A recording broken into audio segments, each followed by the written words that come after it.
Bagaimanakah cara Allah menciptakan bumi, langit, dan alam semesta yang luas ini?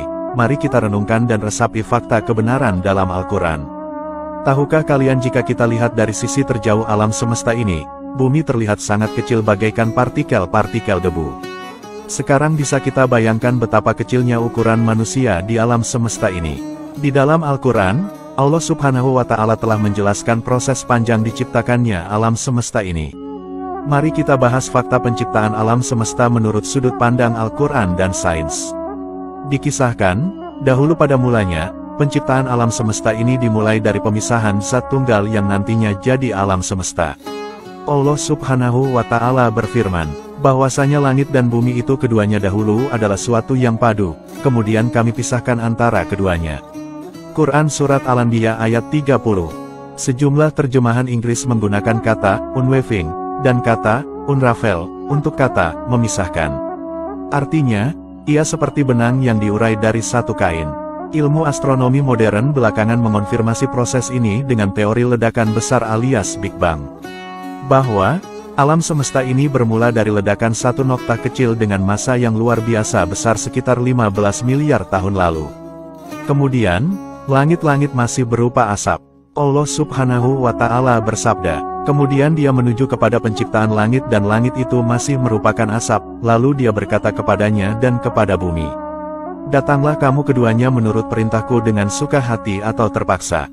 Keduanya menjawab, kami datang dengan suka hati. Quran Surat Al-Fusilat ayat 11.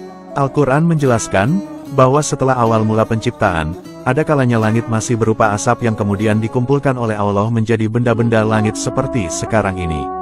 Astronomi modern meyakini pada bentuk awal alam semesta, sekitar 100.000 tahun setelah ledakan pertama, proton dan neutron yang tercipta kemudian membentuk atom-atom yang kemudian membentuk semacam awan gas. Awan gas tersebut kemudian terkonsolidasi menjadi bintang-bintang serta galaksi-galaksi dan kemudian planet-planet serta benda-benda langit lainnya. Setelah bumi dan benda-benda langit tercipta, Allah kemudian menetapkan gugusan bintang dan orbit pada masing-masing benda langit. Allah Subhanahu wa Ta'ala berfirman, Maha Suci Allah yang menjadikan di langit gugusan-gugusan bintang dan dia menjadikan juga padanya matahari dan bulan yang bercahaya. Quran Surat Al-Furqan ayat 61. Allah Subhanahu wa Ta'ala juga berfirman, dan dialah yang telah menciptakan malam dan siang, matahari dan bulan. Masing-masing dari keduanya itu beredar di dalam garis edarnya.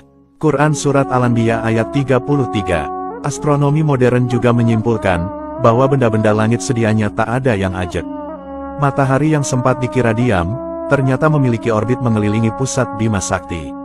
Matahari bergerak di orbitnya dengan kecepatan sekira 250 km per detik dan membutuhkan waktu sekitar 225 juta sampai 250 juta tahun untuk menyelesaikan satu putaran.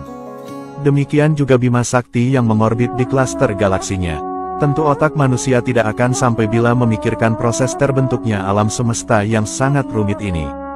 Bayangkan saja, ada jutaan benda langit raksasa di angkasa yang bisa mengorbit tanpa bertabrakan dalam durasi waktu yang cukup lama. Sungguh Maha Suci Allah yang telah menciptakan alam semesta ini. Selepas pemisahan dan pembentukan itu, mari kembali lagi ke Quran Surat Al-Anbiya ayat 30. Allah Subhanahu wa Ta'ala berfirman, dan dari air kami jadikan segala sesuatu yang hidup.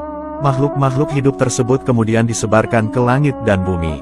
Di antara ayat-ayat tanda-tandanya ialah menciptakan langit dan bumi dan makhluk-makhluk yang melata yang dia sebarkan pada keduanya. Dan dia maha kuasa mengumpulkan semuanya apabila dikehendakinya. Quran Surat Asyura ayat 29. Profesor Quraisy Shihab menjelaskan sekali waktu, makhluk hidup tersebut yang dalam Al-Quran disebut dabah, bukan jin dan malaikat yang telah diciptakan sebelumnya. Ia spesifik mengacu pada makhluk organik dari jasad renik sampai binatang-binatang megafauna. Sejumlah tafsir terdahulu bahkan menyebutkan binatang yang berbicara, maupun tak berbicara. Pada tahun 2014 lalu, para peneliti dari Jet Propulsion Laboratory milik NASA di Pasadena, California menyimpulkan, bahwa cikal bakal berbagai makhluk hidup di bumi sedianya memang terbentuk di dasar laut melalui proses energi elektrik. Sementara teori sebelumnya memperkirakan bahwa awal kehidupan di bumi bermula dari semacam kolam kimiawi. Kemudian yang perlu dicatat, bahwa konsep penciptaan dalam Al-Quran juga secara harfiah mengisyaratkan langit dan bumi dalam bentuk jamak. Jadi, langit dan bumi itu ada banyak. Allah Subhanahu wa Ta'ala berfirman, Allah lah yang menciptakan 7 langit dan seperti itu pula bumi.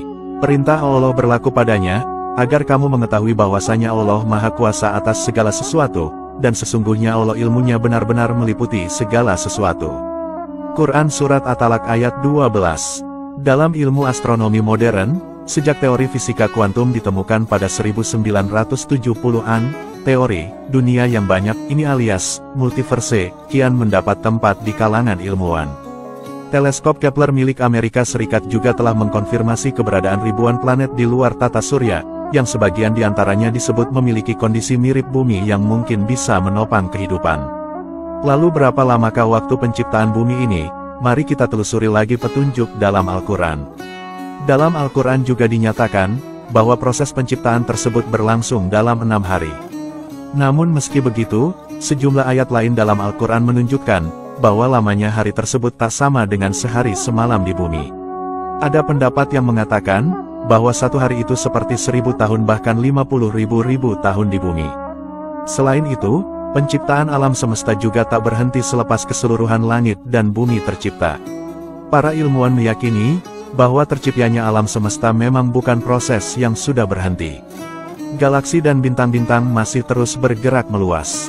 Sementara bumi juga sudah beberapa kali mengalami pembaruan melalui kiamat-kiamat, yang merujuk para ilmuwan sedikitnya 5 kali telah terjadi. Dalam perkembangannya, filosof dan ulama muslim seperti Ibnu Sina membayangkan, bahwa proses penciptaan tersebut terjadi secara emanasi alias memancar dari Tuhan sebagai sumber utama. Ada juga Al-Ghazali yang mengesampingkan sebab akibat dalam penciptaan tersebut, hingga Ibnu Taimiyah yang meyakini penciptaan sebagai proses kreatif yang terus-menerus. Ada juga Ibnu Arabi yang konsepnya terlalu rumit untuk dijelaskan dalam satu kalimat. Bagaimanapun, membayangkan dan mengagumi proses penciptaan tersebut semata memenuhi perintah Allah dalam Al-Quran yang berulang kali memerintahkan umat manusia untuk merenungkan penciptaan langit dan bumi. Wallahu a'lamu bishawab.